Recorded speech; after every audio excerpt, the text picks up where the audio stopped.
That is so cool. Yeah. I think we should just make this a thing that everyone can turn up early for a thick chat. I mean, look, you guys do it anyway. Why not, right? It's so lovely. Mhm. Okay, well, let's get started with today. I know that a lot of you were here with me last month. In fact, most of you, that you're all familiar faces. So you all kind of have thought of a niche, but you might not have linked the ability to have like an exam prep niche with like literally what curriculum to use and how to prepare someone for an exam. So I think I need to, definitely provide some extra training on that. So this week, today, I'm going to go through with you how I would test someone's level of English and then think about what curriculum to use, and maybe past papers and things like that. And then on Wednesday, James Jones is going to come and he's going to share with us specifically what curriculum you can use for different Cambridge exams. So I think it's going to be a good week for us to really unpack this in detail. And we're going to have like extensive Q&As as well, and just like discuss, really what it is. Because I think there's not as many new people joining the challenge this month, which is fine, because I want to kind of like get a bit more extra material, be able to like, get a bit deeper into some of the subjects that we started looking at last month. Okay, so what I'll do is I'll share with you what I do, and then if you want to stop me for Q&As, write it in the chat, and then we'll have an extended Q&A afterwards. Is that okay? Right, let's get started. Yay. Okay, here we go. So something that I do when I have a new student who's preparing for an exam is I literally want to test their level of English with a Cambridge exam test. Now, it's not going to give me a guaranteed result of what they're going to get in the test, but it's going to give me a good idea of where their level is at. So this is the Cambridge English online test. And in fact, you can just Google this. I will pop it in the chat and I will put it in the lesson recording. But this is free. This whole website goes with the Cambridge English exams. It's totally free. Now, I heard a statistic the other day. I actually didn't look it up. I should have, but I think it's 550 million people take Cambridge English level tests each year, which is quite a lot. A lot of people are taking these tests for different reasons, and I know some of you are familiar with those. A lot of children take these in order to get into maybe prestigious schools like international high schools within maybe Asia. So you can go to an international high school in China, or you can literally immigrate and go to an international school, like a local school, but in a different country. So a lot of the students who I help with my exam prep niche are looking to immigrate to England. So they want to take like the 11 plus exams to get into a prestigious grammar school. Other students are just looking to test their level of English in order for them to get into a good high school within China. And to have a certificate to prove their level of English helps them with their applications to go into high schools. So parents as young as like, literally 3 and 4, they're preparing their children for the English language. I will say something that's quite interesting that, puts into context a little bit is China, their government, they over the last few years are kind of squashing a lot of international English within China. They're trying to control a lot of the West, right? And they don't really like the influences of the West coming in. But a lot of the people in China really recognize English is the business language of the world. If you go into business within China and you're wanting to get a good business job, you need to know how to speak in English, because when you do business with the outside world, outside of China, you have to speak in English. And a lot of adults are looking to get English level exams and help with their English to get things like promotions, to be able to work for jobs that allow you to, relate internationally. So learning the English language is really important for the Chinese people. The government have kind of tried to squash that a lot, but there's a lot of business-minded people, English-minded people, or global-minded people who live in China. And those are the ones that really do seek out either independent teachers, or they even sign up, for English lessons with companies that are based outside of China. So I don't know if anyone's got any questions or comments around that, just like an introduction of like why people are testing for English, you know, what are the outcomes of getting these certificates. Also like learning for Cambridge English for especially the Chinese culture, but a lot of people, it's not just the Chinese, it's a lot of people globally take these exams. So has anyone got any comments about that? If not, I'll go into Sandy, yes. I teach a lot of children in Russia, and the Russians are very interested in the Cambridge exams. They want their children to go, especially to the UK. They're desperate to get them into private schools there. So it's very big in Russia, the whole Cambridge curriculum.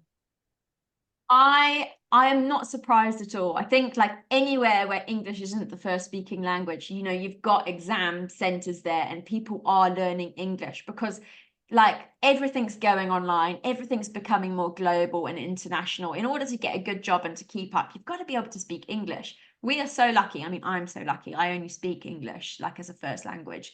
But you know, most of the people in the world don't, and they have to learn English. I would love to actually see if there's some statistics here. This is really on a whim. But I've seen some interesting statistics. I want to see, maybe I should look this up. Here we go. These are exam centers. It kind of gives you an idea. So in China, there's 219 exam centers.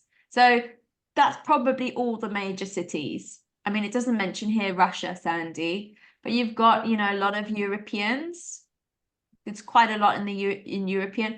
In the UK, this is really interesting. There are exam centers because remember, people immigrate to the UK and then they also have to take tests. I met a lady in America, in Florida, at a mum's class the other day, an adult lady, and she is studying for the GED exams. Now, that's the school leavers exams that children take when they're like 16 years old. She has to take that in order to go to university in America. So, you know, you have to take these exams sometimes as a stepping stone or to immigrate, to get a good job. So, I mean, it's really interesting that, like, you know, there's so many exam centers. I know in Australia, you can see there's 77. Australia's got quite a lot of people who are immigrating looking to do the IELTS exams, the IELTS academic, because in order to go to university there, I think your IELTS academic has to be a band 7.5 or more. That's typically then for adults, you know. But it would be interesting for me to maybe look. Here we go. I don't know if this is, yeah. You know what? I need to actually do some more because I think the statistics are really interesting, and it helps you to realize how global this is and how many people are looking. Like if there's 550 people looking to take an exam, you know, and you put your hand up as a tutor to say I can help you with those exams, you know, there is a market for that. Okay, so say you get someone who approaches you, they want to take a Cambridge English exam. What do you do? So this is my first step, is I take them to cambridgeenglish.org/test your English. So there's 4 different online tests that you can take. If you're working with very, very young children and they are suggesting under the age of 11, so that's primary school kids and or children like even at phonics levels, it's the young learners. So the Cambridge exams, I know that we've gone through this before, but just to remind you, you've got the Cambridge starters, movers, flyers. Those are the young learners ones. Then you go to for schools, which they say on here is 11 or up, but I know that in China, I've got kids taking for schools tests a bit earlier. So they are the KET or the key exams for school. Then it's the PET, which is the preliminary exams for school. And then you go into first for schools. Those are the major ones, you know, because then you're kind of getting more and more proficient. So these are the key ones that you can take for schools. If you are an adult, you can either take a general English test or you can take a business English test. Okay, so business English are usually adults who are looking to get promotions at work or to apply for jobs, to be able to test specifically business-based English. This is really vocabulary around business. So, you know, you might want to apply for a job to do international sales with, you know, global audience.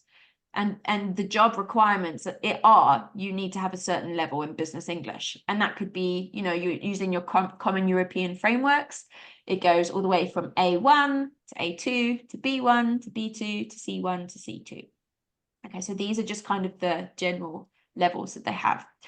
Most of you usually are doing young learners, but some of you I think are doing adults. So just a show of hands, I will go through both of them, but maybe who here are focusing on young learners?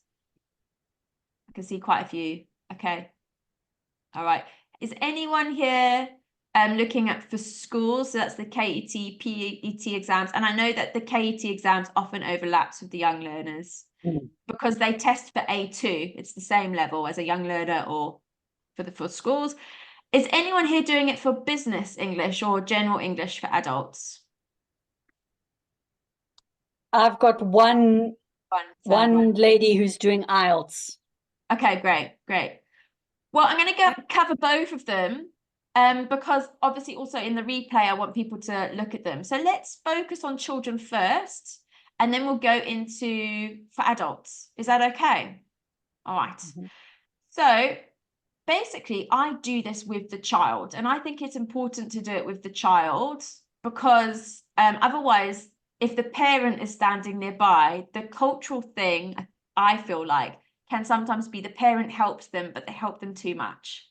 So just imagine, you know, how terrible it would be if they did the test on their own and then you're preparing them and they're not confident, they're not really on the right level, and then heaven forbid they take the test and fail it, which is terrible because then you as a tutor look bad and the parents feel like you've let them down. You really need to really get an accurate like test level. So I do this with the children myself in the lessons. It doesn't take long. So you can see here, it's 15 questions for the young learners. So I'm literally going to go through these. It doesn't take long. Okay, so you ask the child, choose your answer. Can you read this? Tell me what the correct answer is. And the nice thing is, if you're using like Koala Go, which is a co-browsing, classroom, they can actually click on this themselves because you're using a co-browser. So that's always fun. But if you're not, you can just say, can you circle it on the screen? And then you click the correct answer. Okay, so choose your answer. Yes, Tatiana? Sorry, you just mentioned that to minimize the parents helping, you do it during the class, but aren't they there during the class as well, if they want to be? They are, but if the parent is butting in, you need to gently remind them, like to say you're the parent. I'm so sorry, Miss Tatiana. Please, can I hear the answers from your daughter? Because I need an accurate test results. If she gets one wrong, it's okay. It helps me to know what level she's on. So if you wouldn't mind letting your daughter answer these questions, that would be great. So you just kind of intervene very politely and nicely and explain why. Yeah. Okay. All right. So you can see these ones. Now this one is just conversational. Did you enjoy the party, Claire? And they've got to, click the correct answer. And so I'm going to do some correct ones, but I'm also going to do some ones that are wrong, because then you'll see. So this one's quite cool. It's a drop down. Look up at the sky when it's dark. And then you've got to choose the correct answer. If there are no clouds, you'll see the moon. Okay, so they have to obviously pick the correct answer. And now this one's a listening activity. I think I might have shared my share sound and Zoom. There we go. So you can. Where's Dad now? Hello, Mom. Where's Dad? Is he in the bathroom now? No, he's in the kitchen. Okay, so you can see it's 50 seconds long. And if you listen correctly, it says Dad is in the kitchen. So now the child has to choose. Okay, kitchen. What will Natalie wear to the party? Okay, so you listen and you've got to click the correct answer. All right, very easy. You know, it can take you like literally 5-10 minutes, depending, you know, on the level of the child. And then you press get result. Now it gives you the score. So what I usually do is I actually get my snipping tool out. I usually actually get maybe get something like this. Is snipping the same as screenshot? Yeah, it is, but it's more specific. So you can see my snipping tool here. To be honest, it wasn't the best. Sometimes I play around with it with the screen size or whatever. So this one, you know what, typically, let me do it properly. Typically, I do it where it shows the logo. So I'm just going to make the screen a bit smaller. What is the Okay. difference between snipping and screenshot? Because I've never heard snipping, so I wonder if we use a different word. So snipping tool is usually a free tool that is embedded in your computers. Okay. So if you search in the search button snipping tool, okay. it should be there. Okay, thank you. So what I've done is I've just done a snipping tool, and you can see I would send this to the parent because it has got Cambridge here. And then it shows the score. It also says they are preparing for, and they say the exam. Now, what to do next is obviously, you know, you can say, well, I'm going to help you prepare for the movers exam to help prepare their English. If you want to you can say if the parent wants to test them, you know, they have to contact their local exam centers, and they can look this up. Like I mentioned, there was like 200 plus exams within China, and this can be globally. So Sandy, you can say, you know, in Russia, look for your local exam center. And then obviously it gives you details of dates, costs, and how to prepare. But for you, you need to say, do you want me to prepare them for the A1 movers exams and take a test? Or do you want to work with me for the next 30 weeks and I'll help you prepare for the next level up, which is the starters mover, the flyers, which is A2. So you can just discuss with the parents, what do you want? Like if they want you to get a certificate now to show that they've got A1 movers, you can do that. You can say, okay, so what we'll do is we would find some past papers for the A1 movers, and we would practice going through those past papers. There is a vocabulary sheet. You can look at those vocabulary sheets. And depending how many lessons the parent wants with you, you can make suggestions. You can say, I think that we should try and get your child to be more confident. And we could do like 30 lessons followed by some past papers. And then by that time, we can take this assessment again, you know, just check to see what level they're on and you know, get them into the exam. Often what happens is I've had students who are doing like really, really well with me. So for example, Krista, she did this with me the other day and she got an approximate level. She should be doing first for schools. But I said to the mum, and we've been working on just getting her certificate for the PET exams, which is actually the preliminary exams, it's one below, because I want her to pass it. I want her to do it confidently. I want her to get a high score. I don't want her to try and apply for an exam that's too difficult for her and she's going to fail, because then it looks like I've failed as a teacher. It knocks my students' confidence. I don't want her to feel like she's a failure because she's doing so well. So you don't want to, and parents are often the ones that want to overachieve for their child. So sometimes as a teacher, if you can rein them in a bit gently to be like, actually, I think for the sake of their confidence and that they're going to feel like they've made a success of this, let's make sure that they're doing this level that is on, you know, that they can achieve and achieve well. You don't want them to take an exam and then fail. It's the worst thing that could happen. All right, so this is what I would do. So say that this child is then needing to work for the movers exams. This is some things you can basically do next. You can say to the parent, go and contact your local exam center. If you want to help them to do this, you can click through and say, well, where do you live? You know, this is your local exam center. But typically parents do this on their own. You can send them the link if you want to. So maybe you can do this and get the URL, find an exam center, and then you can send that to them, right?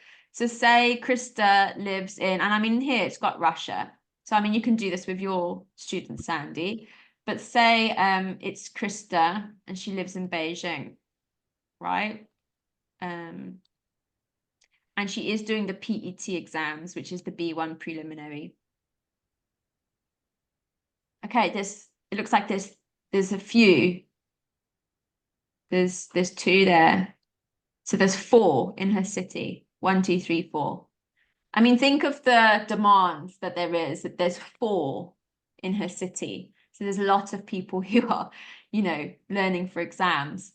Otherwise, why would you have 4 centers in one city, right? So yeah, this is just what you could send to her. So I mean, for me, I would probably send her this.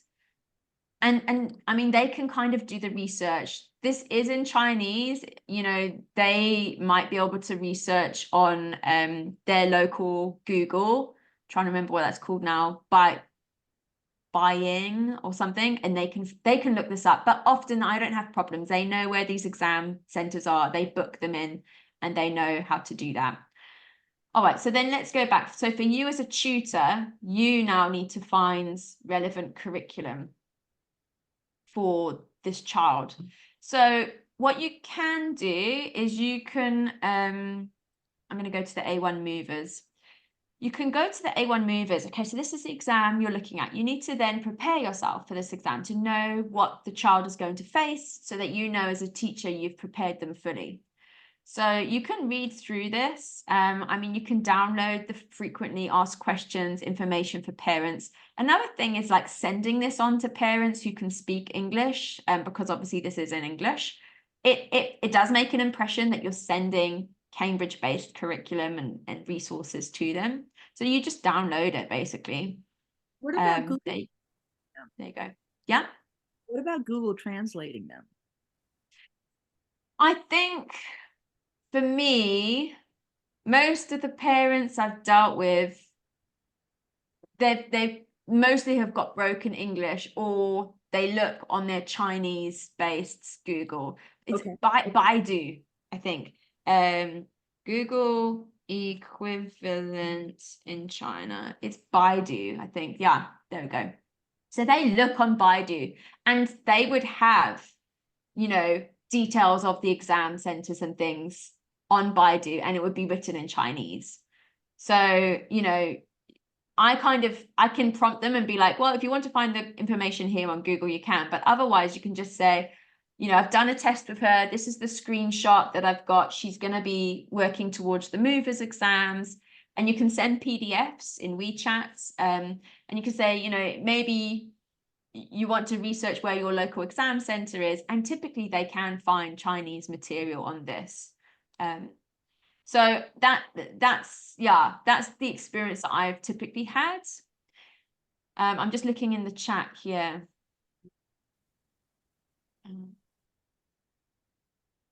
Okay, sorry, I don't think there's anything here that I need to do right now. All right. Okay, so going back to here, you've got some information that you can send. Obviously, there's a video that you can watch to make sure that you know what's going on for this exam, because that's the thing. You're the expert. You need to become an expert in these exams.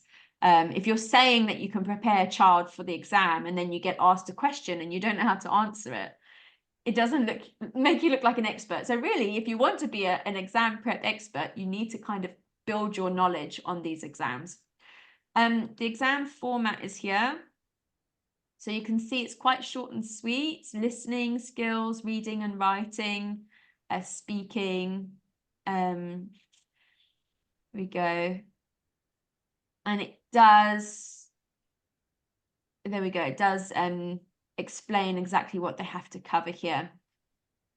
I just want to see the preparation because I think it's got the vocabulary. Here we go. So this is something that I would say is really helpful. You've got like a word list and word lists for picture books. You've got sample tests, official Cambridge exam preparation materials. So I'm going to show you that just now, which are all the, the different curriculums you can use. James is going to go through that on Wednesday as well. But you can see here some really lovely helpful tools for you to share with your students. You've got the word lists, picture books, activity books. So you can do these things in class with them as well, just to get them familiar with the different vocabulary.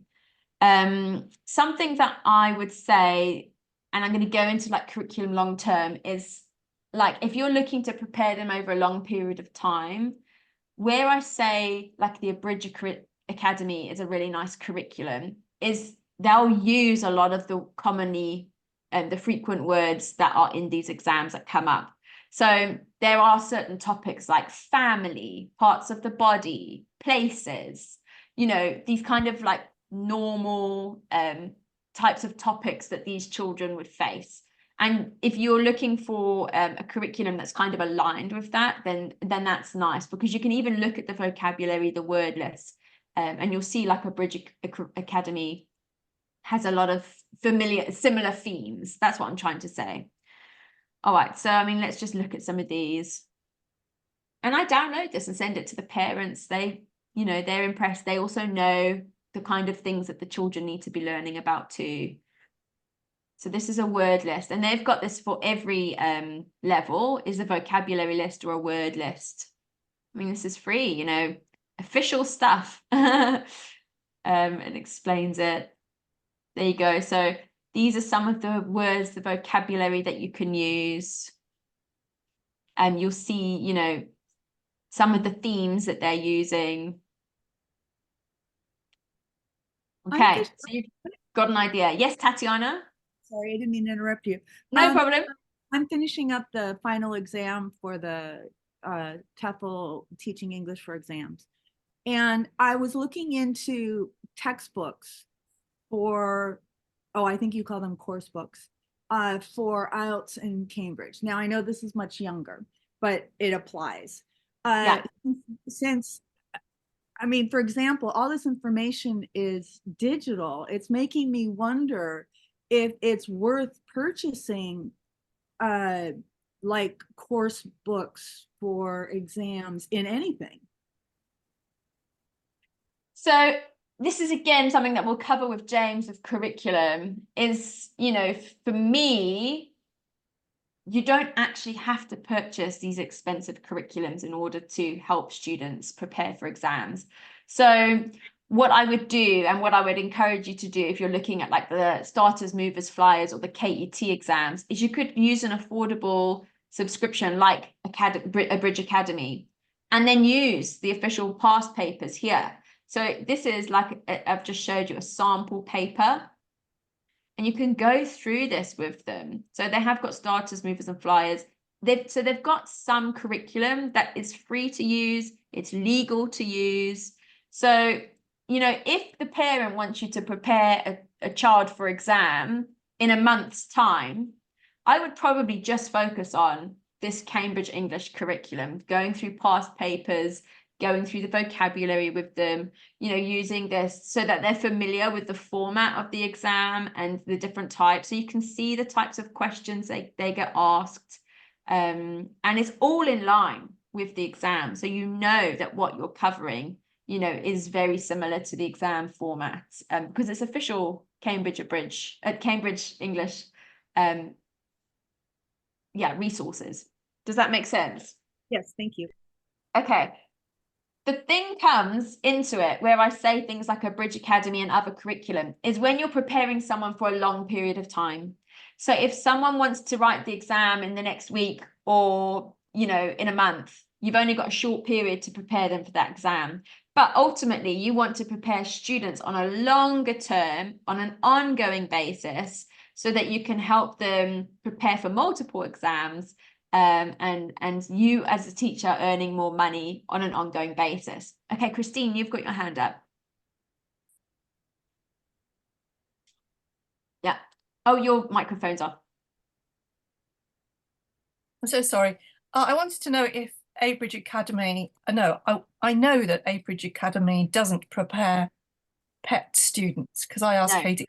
So does Cambridge English provide curriculum for PET?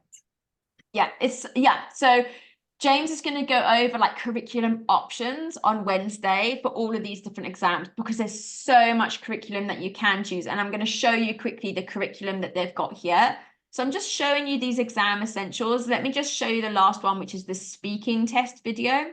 So they're showing you how the speaking test works here, and you can understand exam results here. So really, for whatever test you're looking to prepare students for, go through this. Now, this is where you're asking, Christine, is the official Cambridge English preparation materials. So then you can go here and Cambridge gives you a selection of different materials that you can find. So we've got a product catalogue. Okay, so here are some of the ones that they would say are for my specific ones here, which is for the movers exam. Okay. To be honest, there's a lot more. So what I'm going to do is go to product catalog. Okay. Here we go. There's a few here. And you can search for it. So Christine, you're saying you've got a student who's looking for the PET exams. Okay, so you've got the preliminary for schools. So if it's a child, it's for schools, it's B1. If it's preliminary and it doesn't say for schools, that's typically for an adult. And the difference would obviously be this for schools would be more child friendly, maybe more colorful pictures, and the curriculum is around a child rather than for an adult. So what I've done here is I've just clicked B1, and I mean you can put in there B1 as well, but this is, there we go, and this is all of the official curriculum that you could use for a B1 student. So this curriculum, there's a few different things that I would say is usually these curriculum, it's pretty short and sweet, in the sense that it is probably like maybe 10 lessons worth, 12 lessons worth. And often I find it's a bit dry. So, you can use it for children, but it can be a bit dry. There's also different ways that you can use this curriculum. So you can get it, and then you can also, like, some of these curriculums, I'm not sure exactly which ones you can open in like these more interactive classroom things. I personally have never used that. I typically have only ever used like PDFs, and we go through it, and I try to liven it up. So that's where, I've got Bamboozle coming next week. I would try and use like a Bamboozle quiz with the vocabulary we would use, or I'd use like games to learn English, and I'd try and play a game with it. So if you are stuck with a PDF and you're finding it dry, try to use supplementing activities to make it more exciting. So I personally use Bamboozle a lot and games to learn English for my younger students. I know that a lot of people use things like Wordwall. In fact, there's so much stuff out there. I'm trying to get Wordwall to come do a talk with us. But yeah, these are PDFs. Now, it is a tricky one because I know this is Cambridge official English curriculum, and you can buy it here. Funny thing is, you can actually buy it as a PDF for cheaper in China than you can on these Western sites. So if you want to buy curriculum, you can talk to the parents and encourage them to buy the curriculum, the PDF for you to teach with, because then, they're buying the curriculum. The other thing is they buy the hard copy books for their children, and you try and find and source, a PDF curriculum for yourself, but you've kind of covered yourself because the parent has paid for the hard copy books. It can get a bit blurry here. I have reached out to Cengage, and I've asked them, is that okay? And they said, if the parent has paid for it, you're allowed to teach with it. So that's kind of how I have decided for my business. That's how it works. Christine, I saw your hand raised. Yes. Oh, thank you. So just looking at the screen here of Cambridge Exams resource. So you explained that the B1 preliminary for schools is for children predominantly, and B1 preliminary is more for adults. So I can see the B1 preliminary here. So that's primarily for adults is that I can't see anything B1 for schools. Okay, so can you see my screen here? Sorry, it's actually quite small. Just ask if it's too small. But there's 2 here. So preliminary for schools have got 8 different curriculums. I just couldn't see them in the big pictures on the right.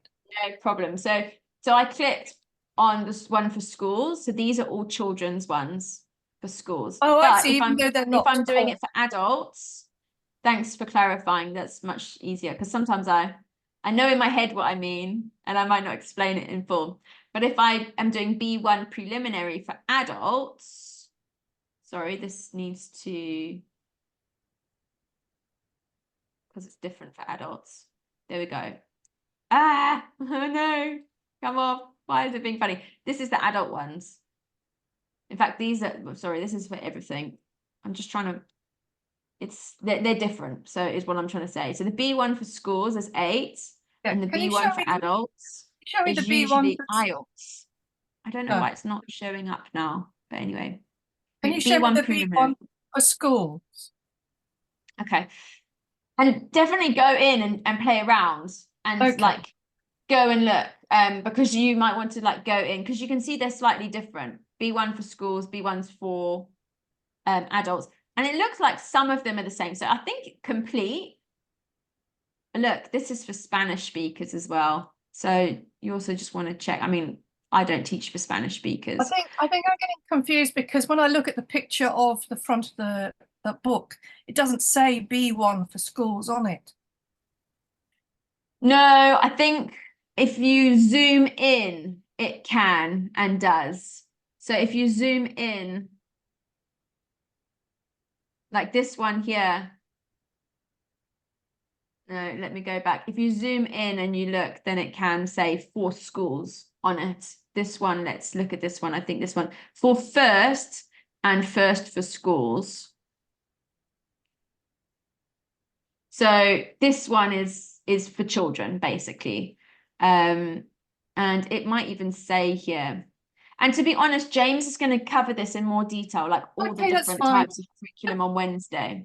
But it can be a bit confusing. And the thing that I would say is parents might say which ones they want. So they might say to you, I want to use this or I want to use that. I had a message, I'll see if I can pull it up. No, I've got to log in. I had a message this morning from a parent saying, I want to use great writing, you know? So then I had to get great writing and make sure I had it available and encourage them to buy the hard copy book. So as a teacher, that's typically what I do. Like I will encourage the parents to buy the hard copy book and try and source, you know, the online PDF myself.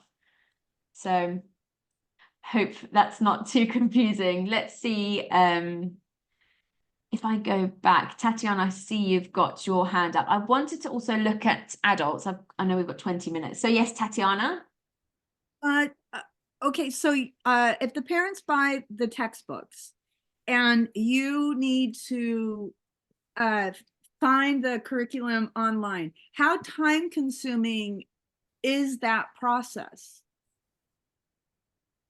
So for me, I've been around the block for a while and I've got different places that I've been able to find curriculum for my lessons.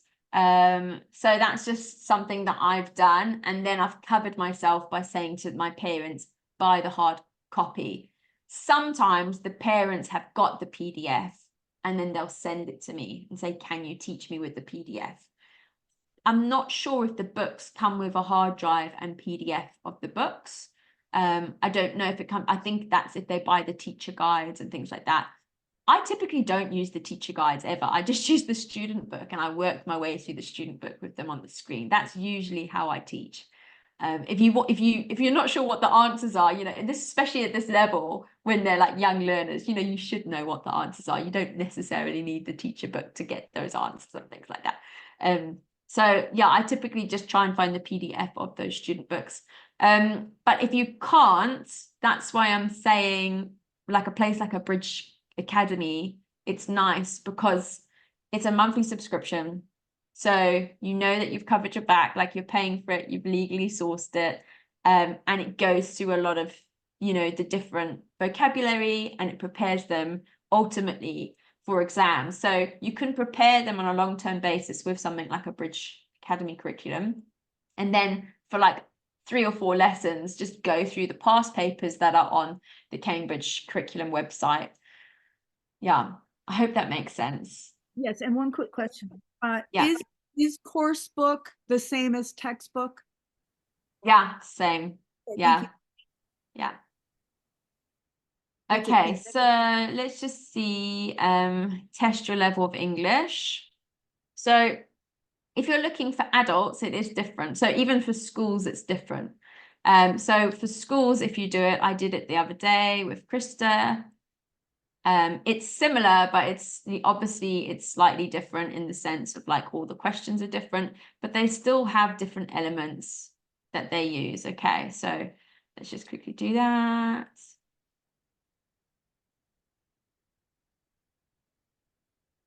It's a bit more boring the older you get. In fact, actually, I'm not going to do this whole thing with you because it's longer. You can see how much longer it is. So this is page 5 of 5. Let's see. Get result. It says 25 questions. I got 6 out of 25. Your score means that you might be ready to take one of our Cambridge English qualifications, but obviously she got shockingly low score. So it's suggesting you should be taking Cambridge English qualification for young learners, which is the starters, movers and flyers. They haven't even suggested the KET exams, PET exams, because I scored so low. But I'm just showing you what the tests look like, okay? But I would go through it and you can just see what the questions are like. Yes, Vashti? Yep. Yes, it is a bit confusing. I mean, because I haven't taught before. So say, for instance, I'm teaching the KET and the PET exams. So, or starters, movers and flyers, right? Like you did one now, the starters or the movers that you went through with us. So how would you choose the curriculum based on here as opposed to the Bridge Academy's curriculum? So it's up to you. As a teacher, you've got to decide what curriculum to use. So I'm just sharing with you how I do it. So how I do it personally is I get a long-term curriculum that I use. So I either use Reach Higher or Reading Explorer for the PET exams. But on a short level, to prepare them to take the test, they need to become familiar with the layout of the test. So that's when I'm doing past papers with them and I'm checking that they know all their vocabulary so that when they go to do the test, they have been prepared for it. The thing is, if you take a student and you only do past papers with them, they're never going to grow. You have to find curriculum in between exams to help them grow with. So just to let you know, these are in order of the test. So you've got your starters, movers, flyers, KET, PET, first for schools. Okay. These are typically the way that they go up. And then these are for adults. Now, let me show you a Bridge Academy curriculum, which is why I like it. A Bridge Academy, especially for the younger levels. So could you, in actual fact, only use the Bridge Academy? I would say use the Bridge Academy and explain to the parents. So if you're not sure what level to use on the Bridge Academy, you can do a level test and then it will tell you. So let me just show you quickly. Next to the curriculum, you've got a levels guide. So once you've done a test with them on the Cambridge English website, you can come here. So this is the Cambridge English website. You've got starters, movers, flyers, KET. So if they are babies, like phonics learners, like 3-4 years old, you know, they should be doing level 1. Okay. And then they go to level 2. if they can do level 3 comfortably on the Abridge Academy curriculum, they are ready. They are at a Common European Framework level A1. Okay, they are ready to take the Cambridge Starters exam. Okay. And then if you've worked for previous companies, it's also helpful to have these here. If they are able to do level 4 comfortably, they're ready for the movers exams. So what I'll do is I'll test their level of English. The Cambridge level of English test will tell me they are at this level. They should be preparing for the starters, the movers, the flyers, the KET exams, the PET exams, first for schools. So they kind of tell you where they're at. And then you can come here and you can see, okay, well, if I'm wanting to help them on a long-term basis, level 3, 4, and 5, you know, these are the levels I can teach them with. Once I've done that, so say I've done level 3 on the Abridge Academy for starters, and they're confident, I can say to the parent, they are ready to take the starters exams. Okay, you've finished Katie's curriculum, book in the tests, and for the next 2, 3, 4 lessons, we're going to go through past papers, getting them familiar with the exam so that before they go into the exam center, they have familiarized themselves with how the exam will be. I have practiced with them being the examiner and testing them. And, you know, if you're doing the past papers for the starters exams and the child is showing that they can answer most of the, you know, questions correctly, you've got no problem. They should be able to go into that exam and ace it. Once they're finished with the starters exams, guess what you do now? You don't just jump into the movers exams. They're not ready. So that's why you do a long-term curriculum like the Abridge Academy or something else, and then you prepare them over a season to get them ready for the next exam. Does that make sense now? Yeah. And to be honest, these are things that, like, I don't think I've necessarily been a good teacher at, because I do them and I know them in my head. So I'm just having to practice relaying them to you. So it's really good that you're asking me questions and clarifying. So I'm sorry I haven't been more specific with this. No, it's okay. Thank you. Okay, so once they've finished the movers exams, so they've done level 4 in Abridge Academy or whatever curriculum you want to use. If you go and use their official curriculum and you've used like maybe 12 lessons from a PDF book, or you've chosen a different curriculum. Like for me, I have used the Reach Higher curriculum a lot, Reading Explore a lot. You know, once you've done that for a season of time, the child's English level has grown in their reading, writing, listening, and speaking skills in the 4 levels that they get tested in. Once those English, you know, skills improve, then they're ready for the next exam. So they can take starters, movers, flyers, KET. And the nice thing is then you're helping the student over a long period of time to improve their English and get them their exam results and their certificate results. Yeah. And you know what? Some parents don't want to get the certificate. They just want to know what level their child is on and that they're preparing and getting, you know, and improving their skills.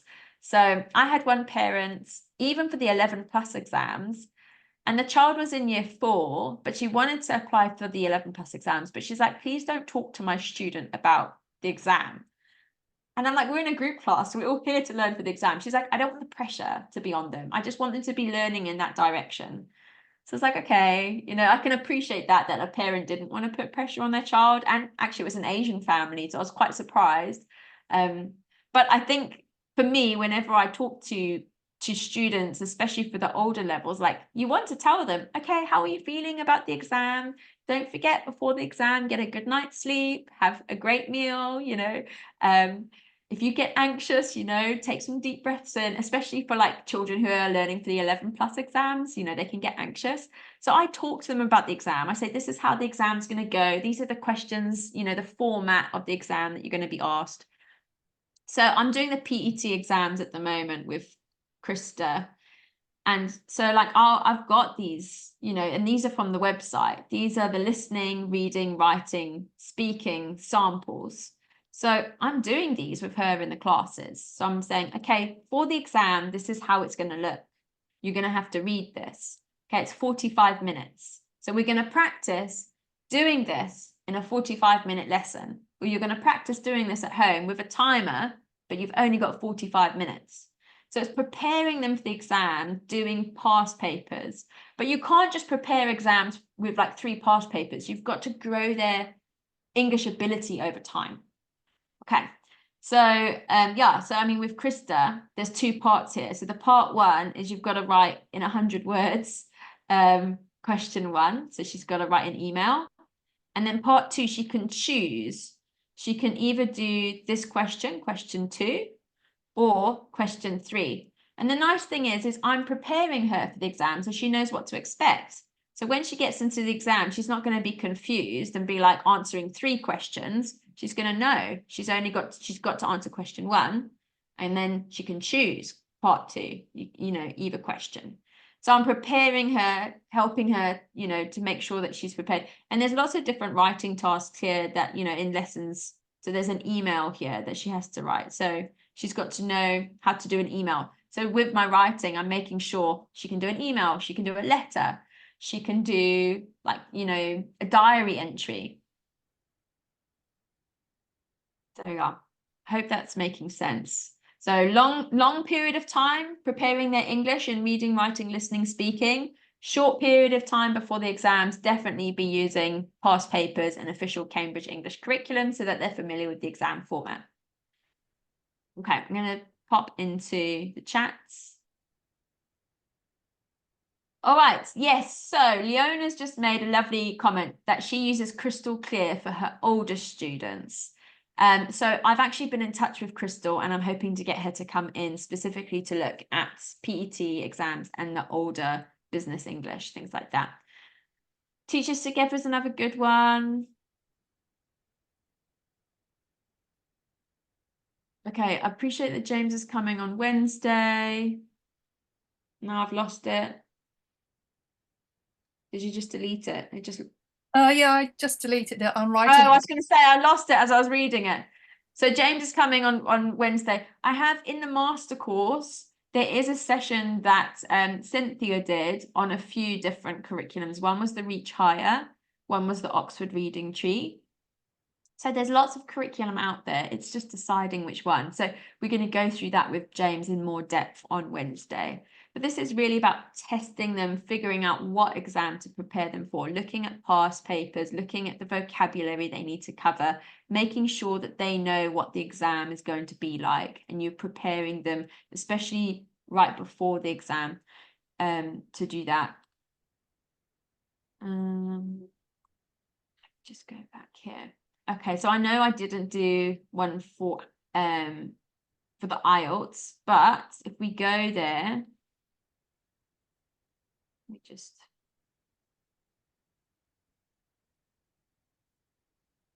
English exam prep activities. Sorry, just looking for IELTS here. Let's just look at business. Not sure where the IELTS is. I mean, there's IELTS there and linguist skills, occupation English test. These are all big ones. I've got the business ones down here. I did want to look at IELTS because I know a few of you are preparing for the IELTS. So I'm just going to click on that. Okay, so then we've got test format. Okay, there we go. If you look down here, the test formats, you can see what that looks like. Now there's 2 types if you're not familiar with the IELTS. There's the general and then there's the academic. So typically an adult would know which one to apply for. Academic is usually to get into universities. So Australian universities, British universities, I think quite a few universities to be honest. And also general is more for if you're looking to immigrate. So if you're wanting to immigrate to certain countries, the general one, it's not as academic, it's not like you're preparing yourself for university. The general, I think it's just like a little bit lower in ability, but it's general English. And they use Not... Yes, Tatiana? And they use different types of texts between the academic, and the academic is more formal use of English than the general. Perfect. Thanks for adding that. Perfect.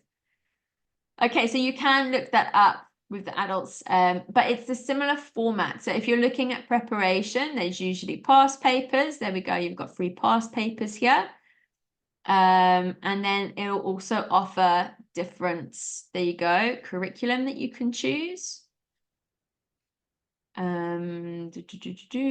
Test dates. They are available 48 dates during the year. So this is good to know because it might not be available all the time. So if someone's got an inclination to pick a test, you know, they really need to be on the ball with knowing when these are available. So you can go to the IELTS website to find the test dates, but it's good to know and to prompt your students to say, you know, are you happy to organize the test dates? Because for me, even with the 11+ exams, I provide the tutoring and the support to pass the exams. I'm quite a lot more hands-off with the applications. I usually let them do the application stuff, and I just say, have you put your application in? Do you know the dates? Because often with exams, you've got to know dates, especially for the 11+, there's dates all over the year. You've got to do different things. So as long as you're aware that they need to be doing that, and that you make it clear as well that you're not the one doing that, because I haven't had this myself, but you don't ever want to be in the situation where they're like, you should have told me about this test, this date, and I've missed it, and now I can't do it. Like, that's, you know, not great. So try and make sure, just ask them these questions, that they're doing the stuff that they need to. And then results, you've got your scales here. So band 7 is typically the one for general to immigrate. Band 7.5 is usually for IELTS academic to get into universities, but you can just see the different bands. So typically when I've prepared people for the IELTS, and I know a lot of people are preparing for the IELTS, is usually people are in this band 6 level, and they just need to get that much better to get to the band 7 so they can get that certificate. That's especially for general IELTS. With business English, I think it's a bit different. So this is for the IELTS. Business English, we can just have a quickly look at that. I know that we've just gone to the hour here, but you've got business preliminary, Vantage, and higher. So you can see B1, B2, B and C1. So these are, again, those common European frameworks. And again, just look at the exam format, preparation, results, and it gives you that past papers, and it'll usually give you the options for curriculum that you can use. Test there. Yeah. So really, go to this website, go check it out. Especially if people are asking you for specific prep, or if you're wanting to become an expert in a specific exam, you know, you need to know your stuff. Go through this, download the stuff, download the vocabulary, make sure you've got past papers on hand, things like that. All right, I'm going to have an open Q&A now. I know that we've got an hour here. There's no end to learning. I know, right? Okay, so let's just go through some of these tests. Okay, Christine, you're asking, is Reach Higher and Reading Explorer interactive on Koala Go? So for me, Reach Higher is quite interactive.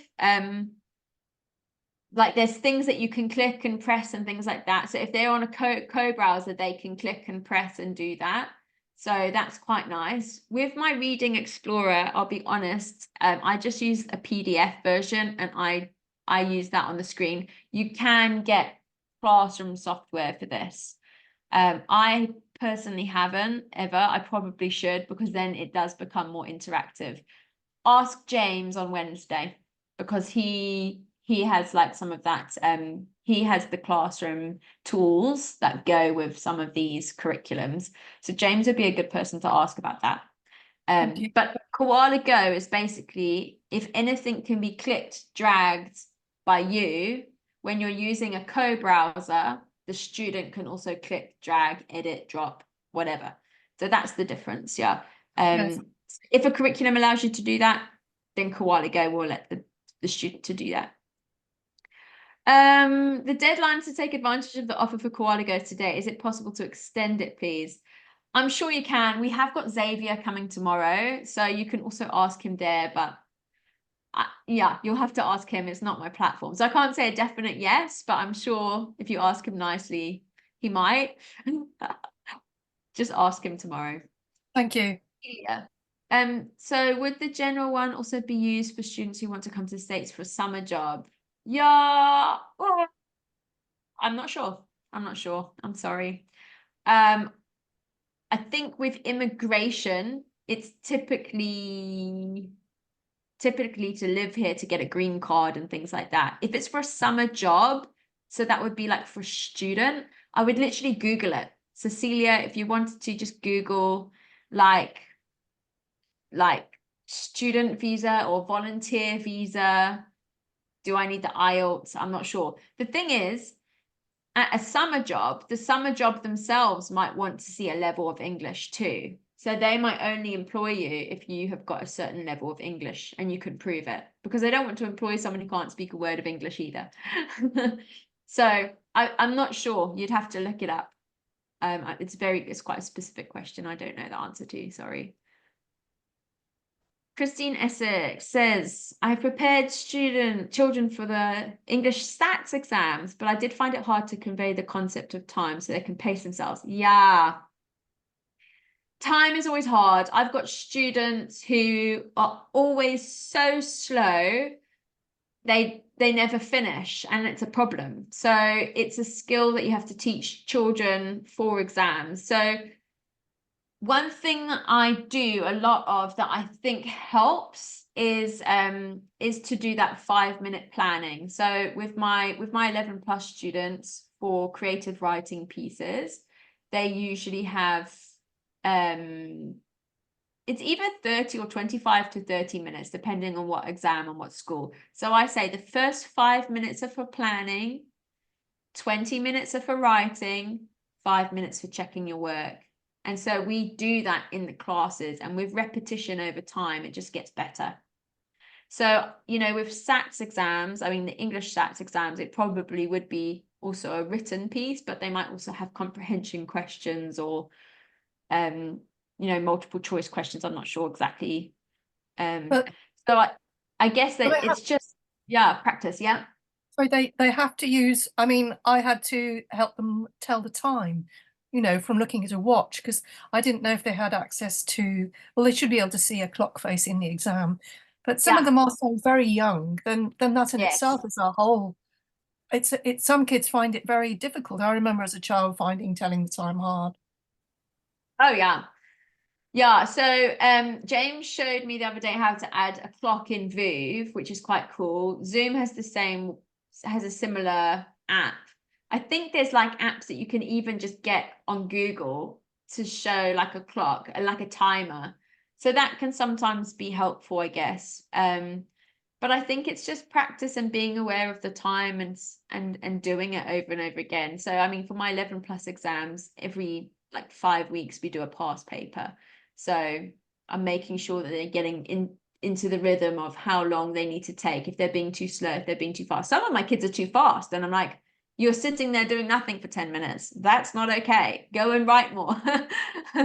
So yeah, it's a tricky one. It's just a skill you have to teach children. And I mean, even like ask ChatGPT on some ideas, or again Google some ideas. I mean, honestly, I say this not to be silly and push it off, but really no, they that's can fine. provide amazing ideas if you wanted to do that. Yeah, thank you.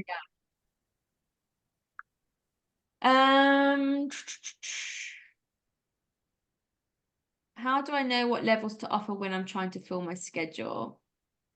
Niche is a difficult question. Please ask me. Okay. So for me, I must say, when I started out as an online teacher, I took on everyone and anyone because I just needed work. And it was good because then I could get familiar with a few different things. And I filled my schedule with one-on-ones. And this is my journey. And then I realized, like, I really don't like teaching younger learners phonics. In fact, I hated it. I would lose my voice. I'd like just be totally drained afterwards because it's so high energy. So then what happened is I had a schedule that was full enough, and I had, you know, money coming in, that I was able to say no. And I was able to say, no, I'm so sorry, I don't teach those levels anymore. And all of my marketing was around the levels that I wanted to teach. So really, it's also knowing your niche, which comes back to that. Like, who do you want to teach? Why do you like teaching them? Who gives you the most amount of joy, the most amount of satisfaction? So yeah, so because I know my niche and I know that I prefer children from that level, I do say no to people. I get messages from people and I say, I'm sorry, I'm not teaching you. Sorry. I'm picky because I don't like teaching younger learners and I don't like teaching like older learners. And then I can also group people in a group. So my journey was, I filled my journey up with one-on-ones and they were all over the place. And then when I realized what my niche was, you know, I could start saying no to people and I could start doing group classes. So then I would advertise for group classes and I'd say, I'm doing a group class for the Reading Explorer and to prepare students for the PET exams. So I would then advertise that. I'd have a group of children, you know, who are on that same level, who are preparing for that exam, or at least are on that level of English. And they would then do a group class with me. And then it snowballs, because then the more students you have in that age rate and in that bracket, the easier it is to start doing group classes, because you've got people who you're connected with, you've got, you know, WeChat groups, they follow you on Xiaohongshu. You know, if you're doing like the 11+ exams, which is a different niche that I do for the UK kids, I've got my email list. So I did start with a lot of one-on-ones with everyone and anyone. But I would say, like, then my marketing was more specialized. So I'd have people like I would advertise for the Reach Higher curriculum primarily when I started, because I was a Wales English, so I knew that curriculum. And I'd get people reach out, can you teach me great writing? I was like, okay, you really want great writing? Sure, I need a student. So I'm going to go find the great writing curriculum I'm going to teach you. So sometimes like you can advertise for one thing, but you might get an inquiry asking you to do something else. And if you need the job and you need the work and you're happy to try it, you know, why not? So that goes against my niche model now, because, you know, I just needed work and I just needed to find students and I was exploring. I didn't really know what my niche was. Now that I'm doing group classes, you know, I have chosen a niche and I only advertise myself for group classes for my niche. And if I get people inquiring to do like IELTS, I say no. Yeah, that's my business now. And again, that's morphed over, you know, I started this in August 2021. So it's been a while. And initially I didn't have a specific niche. I taught everyone and anyone.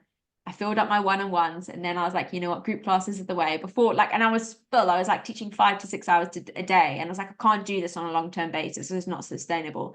So then I'm like, I'm only going to do group classes for these students, because they were the ones that gave me the most amount of joy. I really enjoyed them. I was good at teaching them. Yeah. So that was my journey. Okay, any other questions? Thank you. Does that answer your question, Leona? So how do you get students with a similar level? I mean, for me, you have to advertise yourself as a group teacher for the PET exams with a PET curriculum. Right. Yeah, Leona? So say if you advertise for the PET, but you have a mom who signs up and their student is struggling at an A1 level. Like, so have you ever come across that? And what do you do? So I have, like, my Singapore class is on a Wednesday. I've got one child whose English is just really bad, but her mum insists on her being in that class.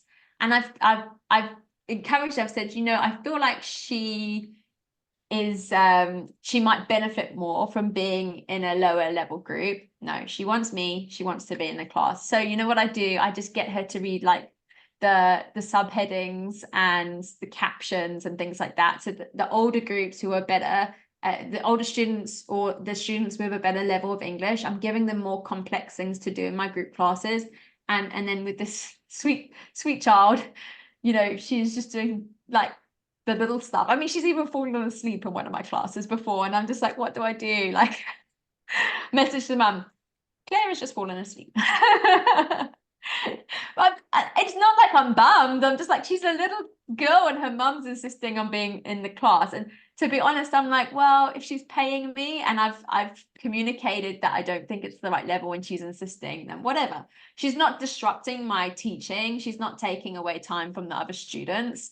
So I'll just let her still join the class and give her level appropriate activities when I give the other kids. So I'll annotate on the screen the different paragraphs or the different questions. And if I see a really easy question, I'll give it to her.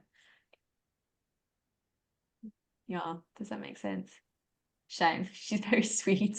But I've got that. I mean, I said to you, some parents are like they want their kids to be overachievers, but in doing so, it can knock their confidence. And then if they're not able to be doing the questions in class, it's hard. And I think sometimes as well, like I've had it where I've only had 2 kids in a class and they're vastly different.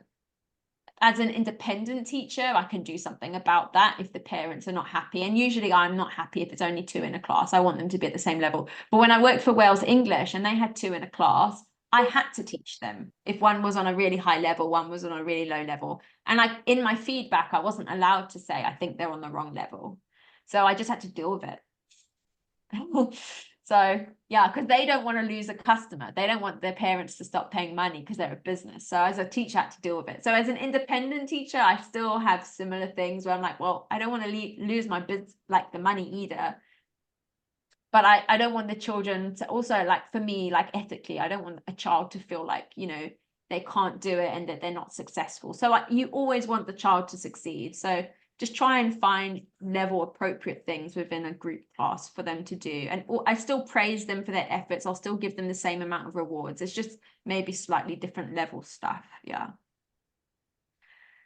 Okay, any other questions? All right.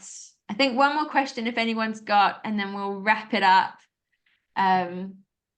But yeah, definitely go check out Cambridge English. If you're looking at a paid subscription, this is a British Academy. They are great. And you can see their ages there and some helpful tips.